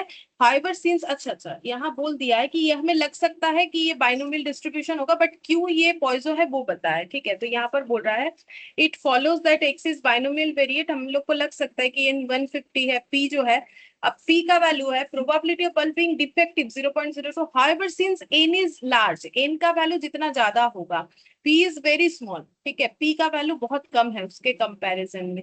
We can approximate the binomial distribution with Poisson distribution with parameters this one. ठीक है, तो हम लोग इसको पॉइजन डिस्ट्रीब्यूशन समझ मतलब मान के क्वेश्चन करेंगे। ठीक है, क्योंकि जहां इनका वैल्यू बहुत ज्यादा होगा जैसे कि 150, इसके पहले तुम लोगों ने जो भी क्वेश्चन किया है कैसे समझोगे कि ये बाइनोमियल डिस्ट्रीब्यूशन है। देखो n का वैल्यू 11 हम दिखा देते हैं, अभी तक जितना भी क्वेश्चन किया है उसमें n का वैल्यू इतना होता ही नहीं था। ठीक है, जैसे यहाँ n का वैल्यू कितना आया 20। ठीक है, आज का ही क्वेश्चन सारा देखो, n का वैल्यू कितना आया 12, कितना स्मॉल है, n का वैल्यू कितना आया 15, इधर देखो 16। ठीक है, एन का वैल्यू 20। ठीक है, और लास्ट क्लास में जो भी क्वेश्चंस वगैरह किया उसमें भी एन चेक करो, यहाँ पर एन का वैल्यू आया 18। ठीक है, आज वाले क्वेश्चन में। अच्छा, इधर से अगर हम लोग देखते हैं, या चलो एन निकालना, हाँ एन 6 है देख लो। ठीक है, यहाँ एन 5 है, एन 15 है। ठीक है, यहाँ एन 8 है, यहाँ पर हम लोग का एन 10 है, यहाँ पर 5 है। ठीक है, 4, यहाँ 6। ठीक है, फिर इधर देखो 5। अब मेरे पास ये पेज में इतना सारा और इसके पहले प्रोबेबिलिटी खत्म करके जब हम लोगों ने थ्योरेटिकल डिस्ट्रीब्यूशन स्टार्ट करके कुछ एक दो क्वेश्चन किया तो वहां भी एन देखना, ठीक है। तो बहुत ही आसान है फाइंड आउट करना कि हम पॉइजन डिस्ट्रीब्यूशन लगाए कि नहीं लगाए। जब मेरा एन इतना ज्यादा होगा, ठीक है, 100 150 ये से मतलब 10 12 15 6 4 ऐसा नहीं हो रहा है, तब मुझे पॉइजन डिस्ट्रीब्यूशन ही लगाना पड़ेगा, ठीक है। ये सिंपल तरीका है समझने का, बाकी कुछ उतना ध्यान देने का जरूरत नहीं है। तो मुझे पॉइजन डिस्ट्रीब्यूशन करना पड़ेगा। तो मुझे निकालना है एक बार P of x equal to 1, ठीक है। तो फॉर्मूला क्या है, तो पॉइजन डिस्ट्रीब्यूशन का formula e to the power minus m m to the power x divided by x factorial, ठीक है। तो e का वैल्यू तो मुझे याद रखना है 2.71828, ठीक है। m निकालना पड़ेगा। अच्छा, m कैसे निकालेंगे, तो m होता है n इंटू p, तो n मेरे पास अवेलेबल है, p भी मेरे पास अवेलेबल है, तो ये हो जाएगा थ्री मेरा होगा मैम। 3। तो फिर -3 हो जाएगा क्योंकि m का वैल्यू तो 3 है पर to the power minus m है, फिर m कितना है 3, 3 टू दी पावर कितना हो जाएगा x, x का मतलब यहाँ पर 1, फिर नीचे 1 का फैक्टर, ठीक है। तो अब कैलकुलेशन कैसे करोगे, अब मेरा आया है e टू दी पावर -3, क्या मुझे यहाँ, हाँ ম্যাম ওটা হচ্ছে 0.1494। हाँ 0.1494 या फिर 0.15 हो जाएगा। तो ये देख लो कैसे होगा, ये ऐसे 1/2.71828 टू दी पावर 3, ठीक है। और ये 3 टू दी पावर 1 मतलब 3 और 1 फैक्टोरियल मतलब 1 हो जाएगा। तो ये 2.71828, ठीक है, इंटू मुझे 3 बार करना है 2 3, ठीक है। तो ये बहुत ज्यादा हो गया क्योंकि यहाँ मेमोरी में एडेड, हटा दिया मेमोरी। टू এটা ma'am point lambda equal to seven করে নিয়েছিলাম। हाँ e minus lambda into lambda x by x factorial. ওই একই ল্যামডাই এখানে তোমার ওটাকে ল্যামডাটাকে কি বলে বেশ এটাই ল্যামডা দিয়ে করলে একই বলে। হ্যাঁ ম্যাম। देख एक ही है बस लैम्डा यूज करके दिखाओ से।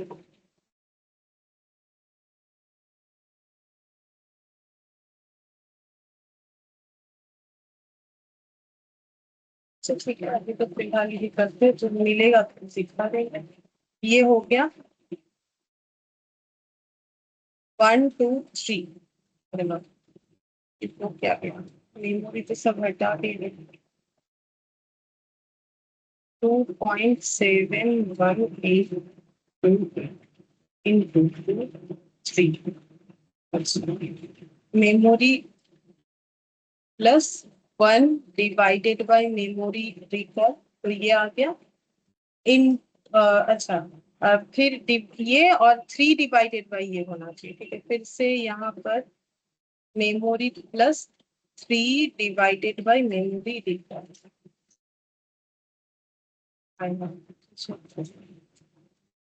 पता नहीं क्या आ जा रहा है, 71828 into 3, इसको पहले कर लेते memory plus 3 divided by memory recall, एक ही बार में कर। हाँ, अब आ गया 0.1493 ऐसे आ रहा है, मतलब मैंने ये पहले कैलकुलेट कर लिया और ऊपर 3 है, 3 डिवाइडेड बाय ये वाला वैल्यू करने से आ जाएगा 0.1493।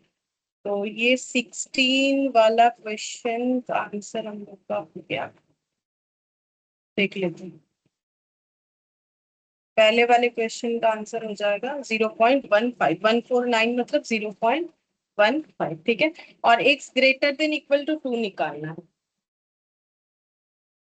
अच्छा, ग्रेटर देन इक्वल होगा या सिर्फ ग्रेटर होना चाहिए, बोल रहा है मोर देन 2 डिफेक्टिव बल्ब, तो इक्वल तो नहीं होगा, 2 से ज्यादा चाहिए, 2 या 2 से ज्यादा नहीं, तो फिर सिर्फ ग्रेटर ग्रेटर 2 होगा क्योंकि मोर देन 2 बोला है, ठीक है।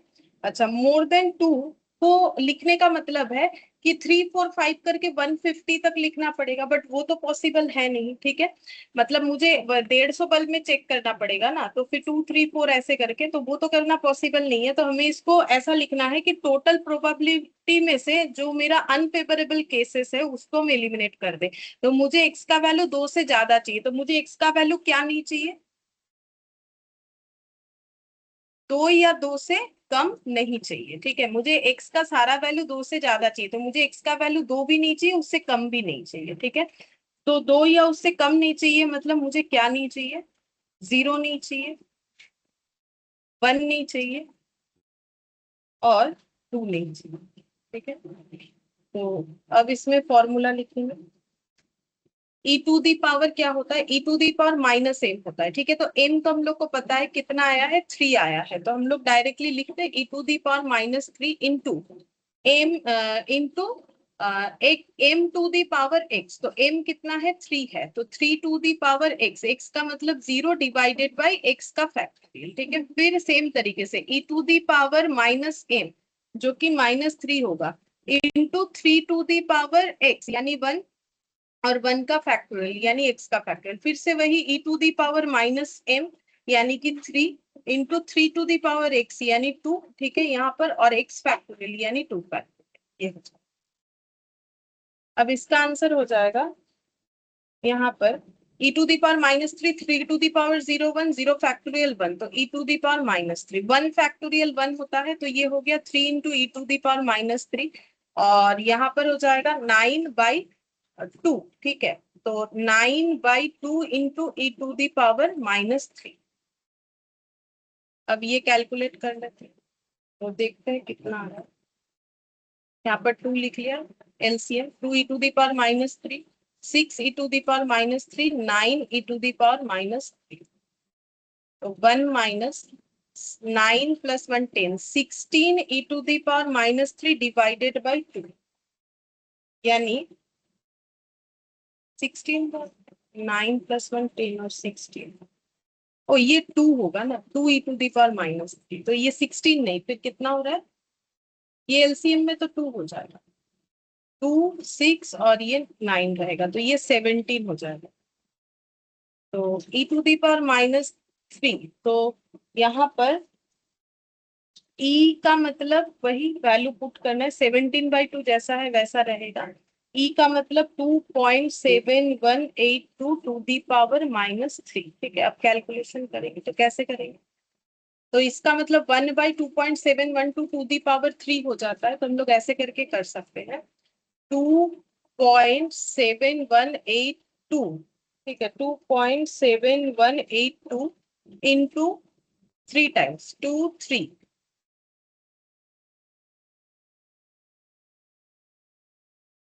3 टाइम्स, ठीक है, ये इंटू 2 हो जाएगा इसमें।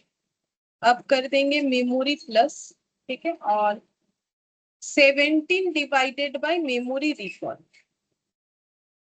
यानी ये इतना आ गया, और -1, तो 0.57 ऐसे आ रहा है, 0.5, ये नेगेटिव नहीं आ रहा है, वो -1 बाद में लिखा है बोल के दिख रहा है, बट नेगेटिव नहीं। तो देख लेते हैं क्या आंसर है, 0.5766, हाँ 5768 ऐसे लिख के 0.58, तो 0.5 ये आंसर। तो क्योंकि फॉर्मूला बेस्ड है, तो इस तरीके से ही हमें प्रैक्टिस करना पड़ेगा, ठीक है। अच्छा, और भी क्वेश्चन करते चलो, और सबसे आसान तरीका इतना कुछ अगर मैंने लिख दिया है बट याद नहीं भी करोगे चलेगा, हम लोग को सिर्फ देख लेना है एन का वैल्यू जहां पर बहुत ज्यादा है वहां पॉइजन डिस्ट्रीब्यूशन लगेगा, जहां पर कम है वहां पर हम लोग बाइनोमियल डिस्ट्रीब्यूशन लगाएंगे, बाकी नॉर्मल डिस्ट्रीब्यूशन जब करेंगे तब बता दें, ठीक है। अच्छा, इसके बाद नेक्स्ट हम लोग कौन सा क्वेश्चन करेंगे, सेट बी का question number 12।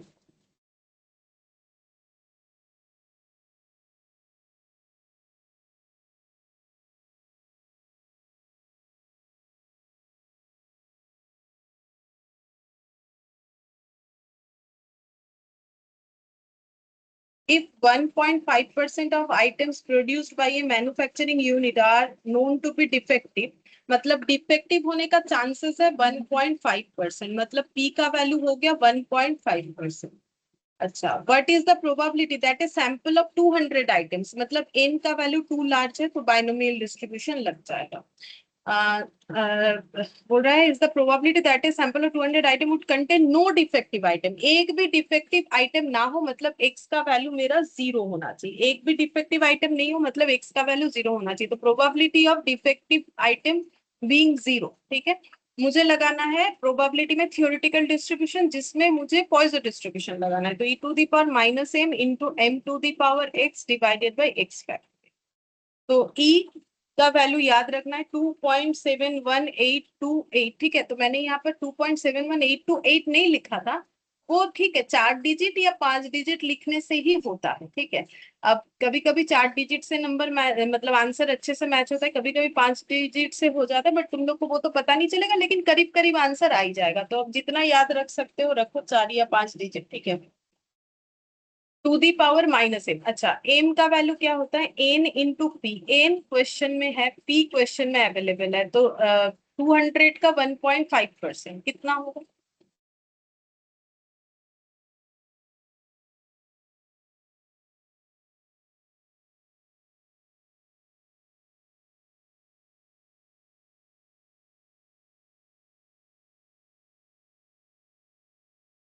To ma'am hundred का 3 3।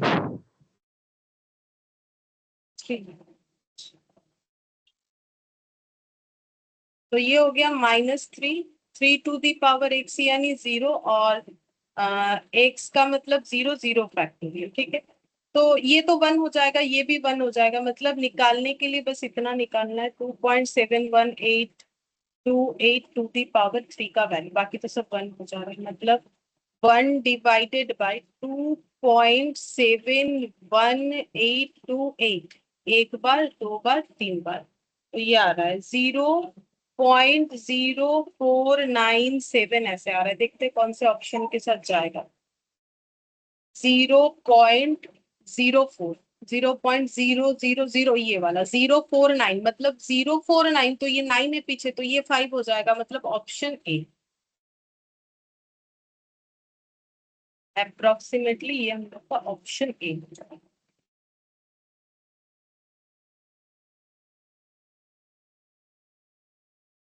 फिर एग्जाम्पल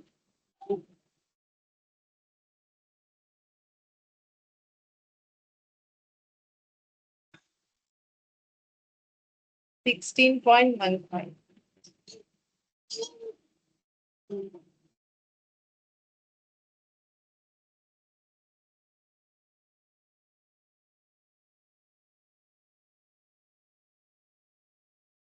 ये वाला बोल रहा है बिटवीन 9 AM से लेके 10 AM the average number of phone calls पर minute coming into the switch board of A company is 4। तो बोल रहा है 9 से लेके 10 बजे के बीच में जो average number of phone calls पर मिनट का एवरेज निकाला है वो आता है, वो है 4। ठीक है, तो हमें यहाँ पर average number of phone call ही बता दिया है, तो फिर यहाँ पर बोल रहा है फाइंड द प्रोबेबिलिटी। अब देखो एवरेज होने का मतलब है चाहे कोई भी डिस्ट्रीब्यूशन हो, बाइनोमियल हो या फिर पॉइजन हो, तो एन क्रॉस पी होता है, जो कि मुझे इस बार क्वेश्चन में गिवन है 4, क्योंकि बता दिया है कि average number of phone calls पर minute coming into switch board of company is 4। अब देखो, अब जो पॉइजन डिस्ट्रीब्यूशन का मैंने डिटेल्स लिखा था ना, जो मैंने बोला चाहो तो इग्नोर कर दो, कोई ऐसे ही पढ़ ऐसे ही समझ सकते हो, तो देखो यहाँ पर था ना एक फिक्स्ड इंटरवल के अंदर होता है नॉर्मली पॉइजन डिस्ट्रीब्यूशन, सो 9 से 10 के बीच में ये इतने एवरेज फोन कॉल्स आते हैं। Find the probability that during one particular minute there will be no phone calls, किसी एक पर्टिकुलर मिनट में कोई फोन कॉल ना आए, यानी एक्स का वैल्यू 0, ये निकालना है, मतलब probability of x equal to 0। At most 3 phone calls, at most 3 phone calls का मतलब कम से कम 3 फोन कॉल, एटमोस्ट मतलब अच्छा मैक्सिमम 3 आए। ठीक है, मतलब 3 या 3 से कम होगा तो चलेगा, ज्यादा नहीं होना चाहिए, एटमोस्ट का मतलब मैक्सिमम। ठीक है, तो फिर एक हो जाएगा एक्स हम लोग का लेस देन इक्वल टू 3। ठीक है, अब कौन सा डिस्ट्रीब्यूशन हम लोग लगाएंगे, अब इस केस में ना हम लोग को एन नहीं दिया, एन क्रॉस पी बता दिया। ठीक है, अच्छा अब एन का मतलब होता है कि कितने बार हम लोग अपने एक्सपेरिमेंट को रिपीट कर रहे हैं, तो यहाँ पर एक इंफॉर्मेशन दिया है, find the probability that during, कब हमें एक्सपेरिमेंट करना है, वन पर्टिकुलर मिनट, एक मिनट में एक भी फोन कॉल ना आए या फिर ज्यादा से ज्यादा 3 या उससे कम फोन कॉल आए, तो फिर ये ट्रायल जो है वो 1 मिनट के ऊपर करना है। ठीक है, तो एन का वैल्यू मेरा 1 हो गया। ठीक है, 1 मिनट हो गया, क्योंकि एन का मतलब होता है नंबर ऑफ ट्रायल्स। ठीक है, अच्छा अब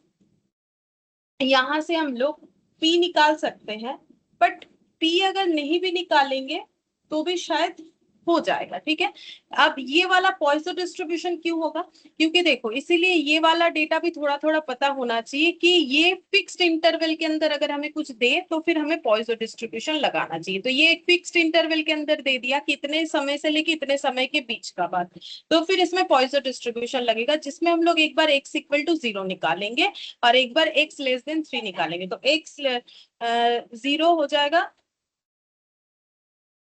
ऐसे।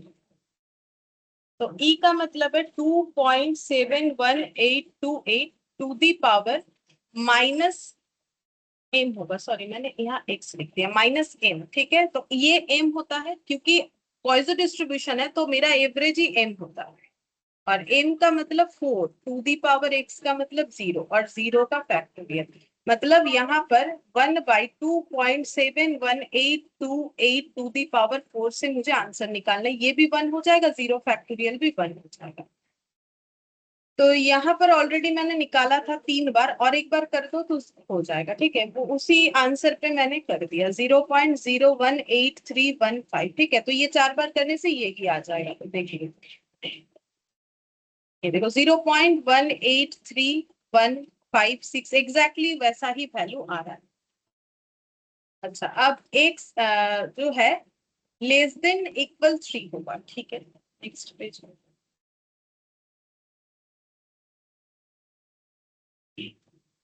X less than equal 3। ठीक है, तो लेस देन इक्वल 3 का मतलब क्या क्या वैल्यू हो जाएगा, तो लेस देन इक्वल टू 3 का मतलब मुझे 3 या उससे कम चाहिए, उससे ज्यादा नहीं चाहिए। तो मुझे x का वैल्यू 0 होने से चलेगा, 1 होने से चलेगा, 2 होने से चलेगा, 3 होने से चलेगा। ठीक है, इसके आगे का मुझे नहीं चाहिए। ठीक है, अब इसमें हम लोग ना उल्टा करके नहीं कर सकते, मतलब अगर तुम लोग बोलोगे कि हम लोग इसमें से अनफेवरेबल हटा देते, मुझे x ग्रेटर देन 3 नहीं चाहिए, वो हम हटा देते, बट x ग्रेटर देन 3 में हम लोग क्या क्या लिखे, तो 4 5 6 करके कहां तक लिखे वो हमें नहीं पता। क्यों, क्योंकि मेरा n का वैल्यू 1 मिनट पे दिया हुआ है। ठीक है, नंबर ऑफ ट्रायल के बेसिस पे 1 मिनट में क्या ट्रायल होगा वो दिया है, एग्जैक्ट कोई वैल्यू नहीं दिया है n का। ठीक है, तो फिर n के ऊपर डिपेंड करता है ना कि ये ग्रेटर देन 3 मतलब कहां तक लिखना है। ठीक है, तो ये वैसे नहीं होगा, ये सिंपल इसी तरीके से हो जाएगा।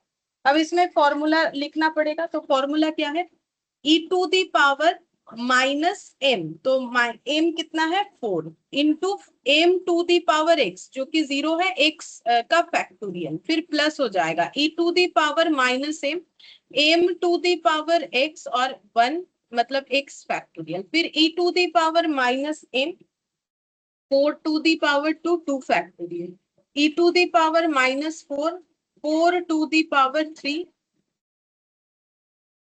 3 फैक्टोरियल।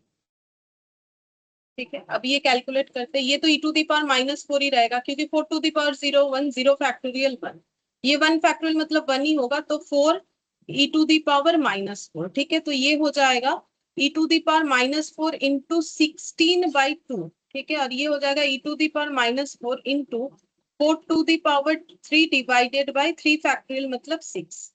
देख लेते हैं कितना होगा, ये हो गया 5 ई टू दी पावर माइनस 4, ये दोनों को मैंने ऐड कर दिया, ये हो गया 8 ई टू दी पावर माइनस 4, और ये 4 का क्यूब डिवाइडेड बाई 6, तो 4 इंटू 3 डिवाइडेड बाई 6, तो पॉइंट में आ जाएगा। तो ये ऐसे ही रहने देते हैं, 64/6।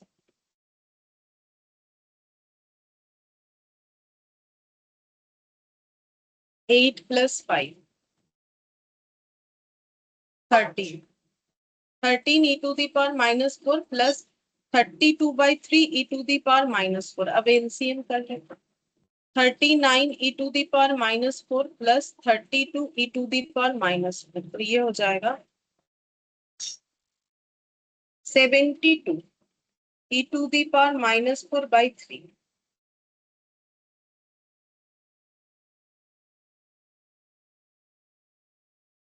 124 into e to the power -4। अच्छा, इसमें कुछ वैल्यू दिया हुआ था, ई टू द पावर -4 हमें कैलकुलेट करके दे दिया है, तो हमें कैलकुलेट नहीं करना पड़ेगा। 0.018316। अगर नहीं दिया हुआ होगा तो कैलकुलेट करना पड़ेगा। 0.018316। तो ये कुछ इतना आ रहा है, 0.439581।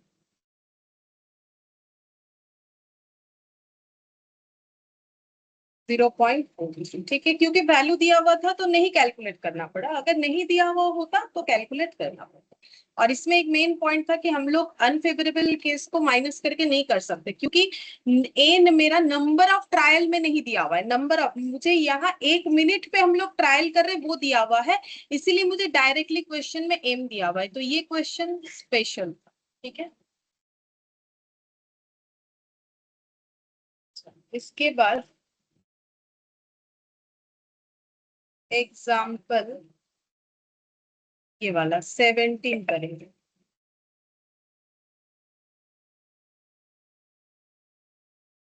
उसमें बोला है the manufacturer of a certain electronic component is certain that 2% of his product is defective. 2% product जो है डिफेक्टिव है, मतलब डिफेक्टिव होने का चांसेस है 2%।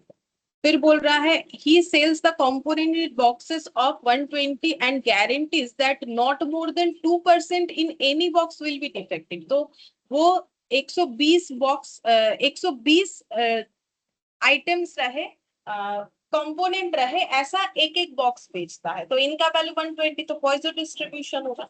और गारंटी लेता है कि 2 से ज्यादा इसमें डिफेक्टिव आइटम नहीं होंगे। Find the probability that a box selected at random would fail to meet the guarantee. मतलब 2 से ज्यादा जो है डिफेक्टिव आइटम निकल जाए उसका चांसेस क्या है, क्योंकि उनका गारंटी फेलियर हो जाए। तो गारंटी तो 2 आइटम नहीं होगा, तो 2 से ज्यादा, तो x ग्रेटर देन क्या होना चाहिए, इसका मतलब x ग्रेटर देन हो जाना चाहिए 2, ठीक है। अच्छा, अब देखो सबसे पहले हम लोग निकालेंगे m। m का मतलब n इंटू पी, मतलब 120 इंटू 2%।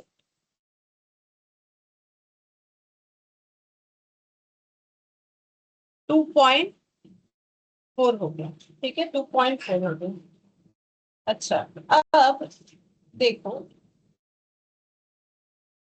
x बोल रहा है कि 2 से ज्यादा आइटम हम लोग का डिफेक्टिव हो जाए, इसका चांसेस क्या है। अच्छा,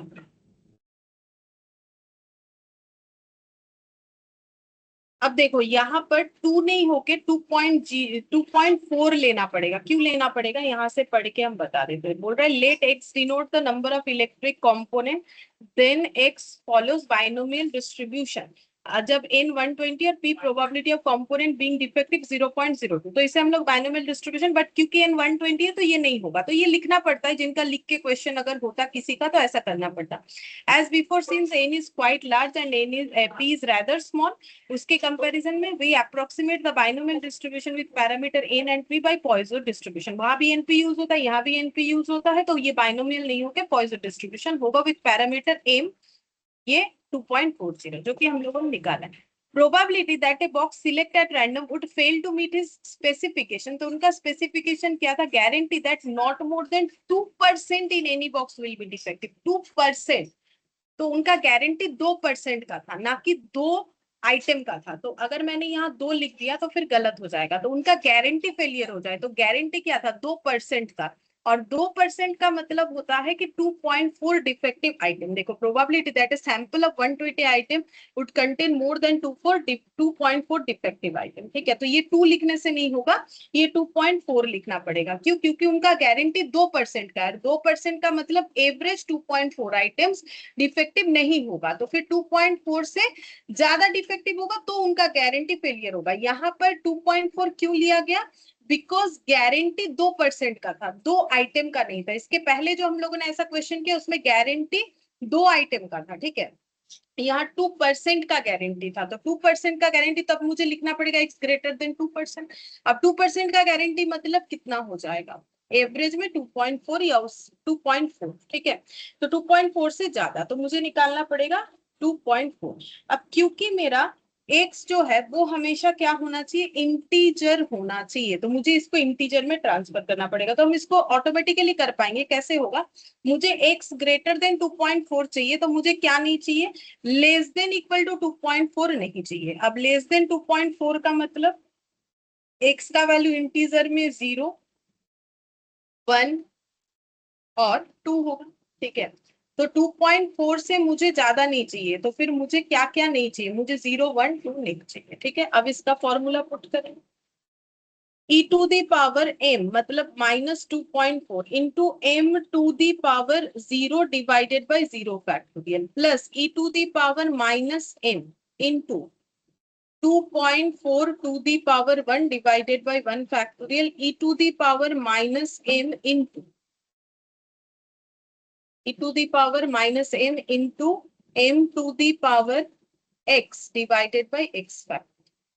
ठीक है, तो 1 माइनस, अब ये भी 1 ये भी 1, तो e to the power -2.4 plus ये 2.4 टू दी पावर 1 और ये 1 हो रहा है, तो 2.4 into e to the power -2.4 plus इधर हो गया 2.4 into 2.4, 2.4 into equal to divided by 2, तो 2.88 ये कैलकुलेट कर लिया into e to the power -2 point, अब टोटल तक 2.88 प्लस 2.4 प्लस 1। ठीक है, तो ये हो गया 1 - 6.28 to the power e to the power -2.4। अगर वैल्यू दिया हुआ होगा तो वो लिख लेंगे, देख लेंगे। हाँ, ई टू दी पावर -2.4 का वैल्यू दिया हुआ है 0.0907, 0.0907 into 6.28, 0.0907 minus 1, 0.43004, देख लें 0.43। ठीक है, 0.43 अप्रोक्स।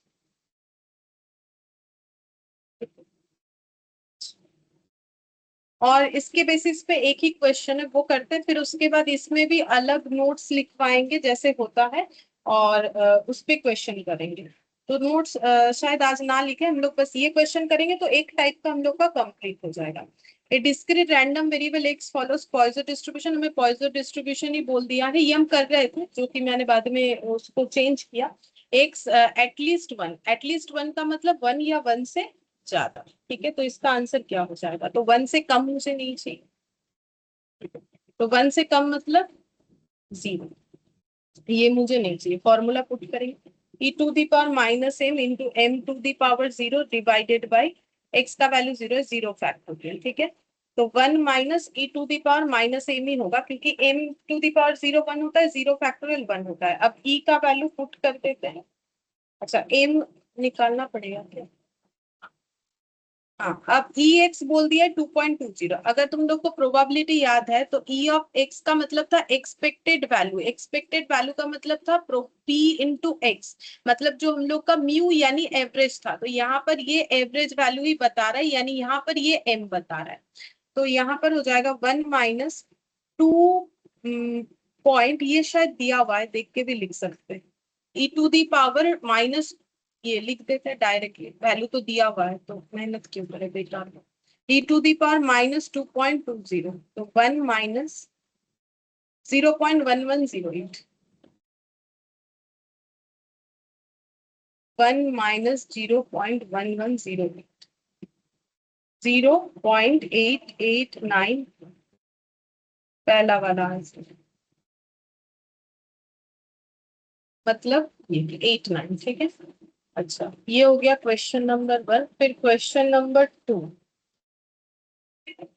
इसमें बोला है probability of x less than equal to 2 divided by, ये एक्चुअली गिवन है। ठीक है, मतलब conditional probability, given that x greater than equal to 1, x greater than equal to 1 होगा। ठीक है, तो अगर याद है कि probability of a given b का फॉर्मूला, तो फिर ऐसे होता था, probability of a intersection b divided by probability of a sorry b, ठीक है, ये होता था। तो यहाँ पर भी वही होगा, probability of x less than equal to 2 intersection x greater than equal to 1 divided by probability of x greater than equal 1, ठीक है। तो ये प्रोबेबिलिटी का फॉर्मूला से करना है, ये गिवन दिया हुआ है, ठीक है।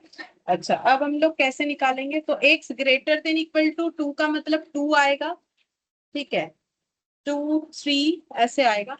अच्छा, अब हाँ 2 3 डॉट डॉट ऐसे आएगा, और x greater than equal to 1 का मतलब 1 आएगा।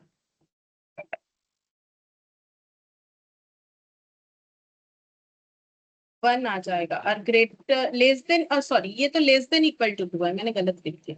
लेस देन इक्वल टू 2 का मतलब 1 2, ठीक है, 1 2, और ग्रेटर देन इक्वल टू 1 का मतलब 1 2 3 and dot dot dot dot. तो ये दोनों में इंटरसेक्शन यानी कॉमन, कॉमन क्या है? 1 और 2 है, ठीक है।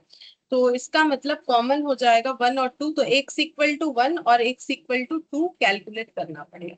और x greater than equal to 1 का मतलब मुझे x का वैल्यू 1 से कम नहीं चाहिए, ठीक है, ये हो गया। तो 1 से कम नहीं चाहिए मतलब मुझे x का वैल्यू 0 नहीं चाहिए, ठीक है। तो मुझे x का वैल्यू 0 नहीं चाहिए। अब ये कैलकुलेट करते हैं, e to the power minus m into m to the power x divided by x factorial, e to the power minus m into m to the power x divided by x factorial, 1 minus e to the power minus m into 0 m to the power 0 divided by 0 factorial. अब ये e to the power minus m into m रहेगा, ठीक है, और ये हो जाएगा e to the power minus m into m square divided by 2 whole divided by 1 minus e to the power minus m, इतना रहेगा। अब देखते हैं कैसे आंसर दिया है, वैल्यू वैल्यू तो कुछ दिया नहीं इसी तरीके से। अच्छा, कैलकुलेट भी किया है हमने, ठीक है। तो m का वैल्यू है -2.20, सेम क्वेश्चन है, तो e टू दी पावर -2.20, ठीक है, e टू दी पावर -2.20, और m है 2.2 plus e to the power -2.20 into 2.2 का square divided by 2 e to the power -2.20, ठीक है।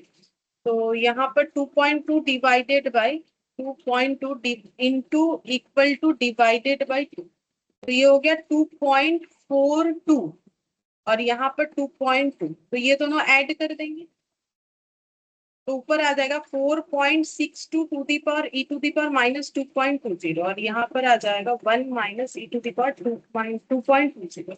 अब e टू दी पावर -2.20 का वैल्यू है 0.1108, तो ये इंटू 0.1108, तो ये वैल्यू आ गया 0.511896, और 1 माइनस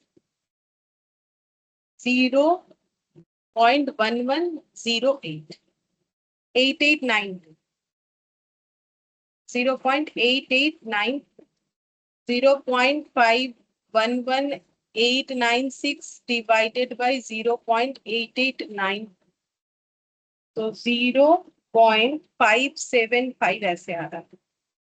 देख लेते हैं, हाँ 0.5 मतलब 0.5, ठीक है, 0.5। तो देखो थोड़ा कैलकुलेटिव तो है, थोड़ा नहीं, काफी कैलकुलेटिव पॉइंट रहता है, ठीक है। तो मतलब हड़बड़ करने से गलत होने का चांसेस है, अदरवाइज अगर फॉर्मूला याद हो गया और इस तरीके से अगर हमें वैल्यू दिया हुआ रहता है तो आसानी से ही क्वेश्चन सॉल्व हो जाए, ठीक है। तो पॉइजन डिस्ट्रीब्यूशन का यहाँ तक हम लोगों ने कर लिया, ठीक है। इसके बाद हम लोगों को नोट्स लिखना है और उसके रिगार्डिंग जो क्वेश्चंस होगा वो करना है। फिर हम लोग नॉर्मल डिस्ट्रीब्यूशन पढ़ेंगे जिसमें ज्यादा क्वेश्चंस नहीं करना पड़ेगा, करना पड़ेगा बहुत मिनिमम, ठीक है। और उसमें कुछ थियोरिटिकल पॉइंट्स है वो हमें देख लेना पड़ेगा एग्जाम में, ठीक है। और शायद 2 क्लास लगेगा इसमें, ठीक है। फिर आज इतना ही करेंगे, थैंक यू मैम। ठीक है।